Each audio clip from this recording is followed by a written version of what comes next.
This Sunday, the battle for Baghdad continues. U.S. forces say they've almost surrounded the Iraqi capital. The toll on civilians. The American military investigates a possible chemical weapons cache near Karbala. Friendly fire in graphic detail through the lens of a BBC television team in northern Iraq. And the home front, how events in Iraq are playing out in this small town. From ABC News World Headquarters in New York, this is World News Tonight Sunday. Good evening, I'm Claire Shipman. On day 18 of the war in Iraq, U.S. forces have effectively cut off most major roads leading into Baghdad as the coalition tightens its grip on the city. 12 miles west of Baghdad, 7,000 U.S. Army troops now control the Baghdad International Airport. Today, the first U.S. military plane landed there.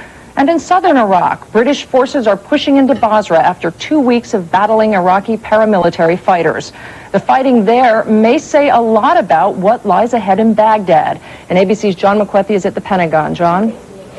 Tonight, Claire, U.S. troops again captured one of Saddam Hussein's palaces, this one outside Baghdad, and they grabbed a Republican Guard base. But nothing is coming easily.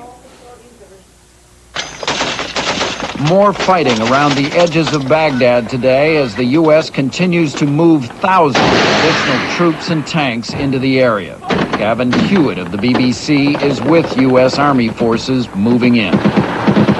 We saw Iraqi tanks blown to pieces. Dead soldiers were lying on the highway.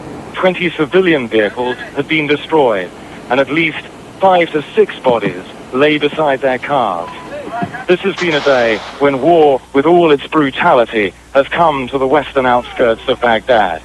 Around the edges of the city, American troops continued to widen control of the main roads, trying to block regime leadership from escaping and prevent Iraqi troops from reinforcing the capital.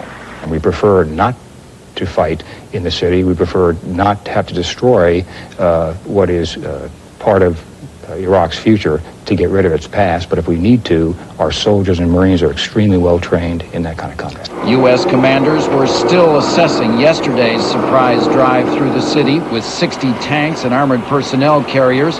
It left, by Central Command estimates, 2,000 to 3,000 dead. They wanted to get a feel for the dispositions of enemy forces and how they would defend the area.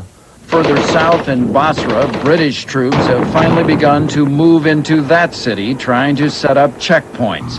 Basra is Iraq's second largest city and one of the first the coalition tried to liberate 2 weeks ago. So basically it's just probing forward and clearing any positions. Most of these positions have already been hit by artillery. But Iraqi irregulars are still fighting in some parts of the city, vastly complicating efforts to provide the people of Basra with food and water. If Basra has been difficult, and it has, then Baghdad promises to be much, much worse. It is a city with 5 times more people and many thousands more soldiers likely to fight to the death who are loyal to Saddam Hussein. Claire? John McWethy at the Pentagon, thank you. Iraqi state television today broadcast another statement attributed to Saddam Hussein, this one urging Iraqi soldiers separated from their regular military units to join up with any unit they can find. ABC's Richard Engel is in Baghdad. Richard, those who've decided to stay in Baghdad must be under enormous psychological pressure at this point. Absolutely, Claire. It's also important to understand that most people here in Baghdad have been without running water and electricity for 3 days now. They've been at home, by and large, listening to the explosions, hearing the jets flying overhead. It must be very intimidating. The bombings and flyovers are now almost constant. It feels as if a storm that's been lingering on the horizon has finally come to town. The fighting in Baghdad is still mostly an air campaign. It runs through the night and day. But Iraq's official spokesman continues to deny